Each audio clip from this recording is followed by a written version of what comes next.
kepada seluruh Sivitas Akademika Universitas Al-Muslim, kami ucapkan terima kasih telah mempercayakan adik-adik kami, mahasiswa dan mahasiswi KKM dilaksanakan di 6 kecamatan di Kabupaten Aceh Tengah.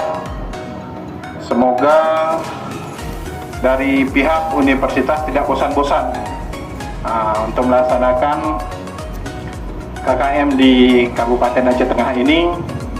Di Kabupaten Aceh Tengah secara resmi kami lepas kembali ke kampus Al-Muslim.